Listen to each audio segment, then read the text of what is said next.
অতীতে দিনের আলোতে ব্যাংক ডাকাতি হয়েছে উল্লেখ করে পররাষ্ট্র উপদেষ্টা তৌহিদ হোসেন ভবিষ্যতে যেন এ ধরনের কর্মকাণ্ড না হয় সে বিষয়ে সতর্ক থাকতে চার্টার্ড অ্যাকাউন্টেন্টদের প্রতি আহ্বান জানিয়েছেন।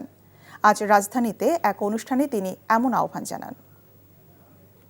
For 15 years, a humongous amount of money has been siphoned off from our country.